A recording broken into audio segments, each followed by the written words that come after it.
હોળી આવી રહી છે તો તેના માટે સ્પેશિયલ રેસીપી તમે પણ ઘરે જ બનાવો અને ભયંકર ગરમીમાં પણ મજા પડી જાય તેવી ઠંડી ઠંડી મિલ્ક શરબત રેસીપી ઘરે જ બનાવો। હાય ફ્રેન્ડ્સ, હું સુબાલા સેલાર, સ્વાગત છે તમારું મારી કાઠિયાવાડી રસોઈ ચેનલમાં। તો આજે આપણે જોશું ઉનાળામાં મજા પડી જાય તેવું મિલ્ક શરબત રેસીપી।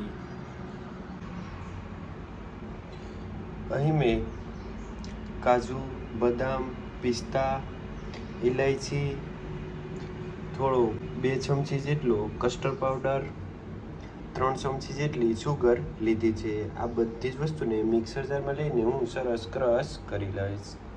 તો અહીં મેં આ બધી જ વસ્તુને મિક્સર જારમાં લઈ લીધી છે, તો તેને સરસ ક્રશ કરી લઈશ। અહીં તમારે આ બધી જ વસ્તુને વધારે લઈને તેનો પાવડર બનાવીને તમે સ્ટોર પણ કરી શકો છો।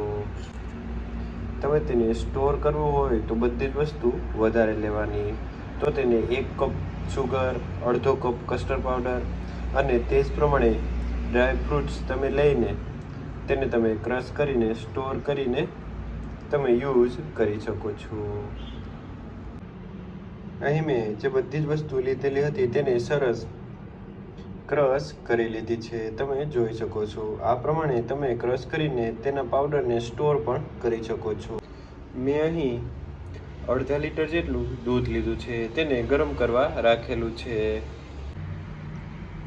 ત્યારબાદ અહીં મેં થોડું દૂધને નીકાળી લીધું છે, તો તેમાં હું જે આપણે તૈયાર કરેલો કસ્ટર્ડ પાવડરવાળો જે પાવડર છે તેને એડ કરીને મિક્સ કરી લઈશ।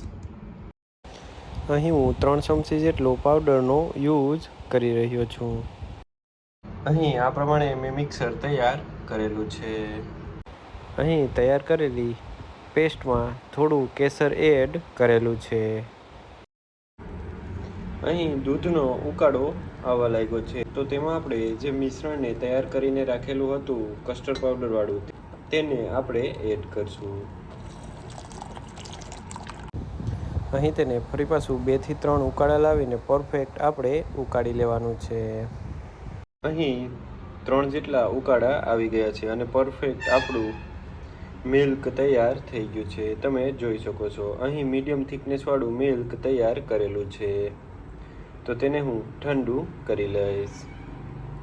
અહીં આપણું મિલ્ક ઠંડુ થઈ ગયું છે, તો તેમાં આપણે ગુલકંદ એડ કરશું। હું અહીં 1 ચમચી ગુલકંદ એડ કરું છું,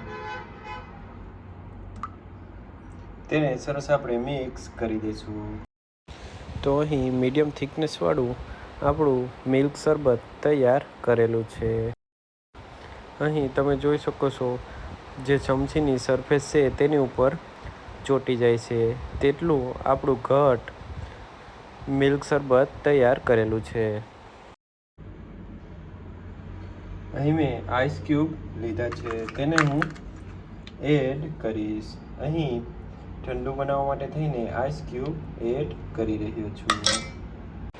અહીં આઈસ ક્યુબને તમે સ્કીપ પણ કરી શકો છો।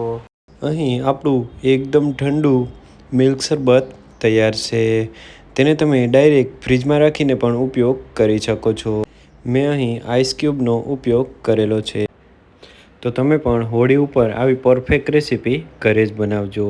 જો તમને મારો આ વિડીયો ગમ્યો હોય તો લાઇક, શેર એન્ડ સબસ્ક્રાઈબ કરવાનું ના ભૂલતા। Thank you.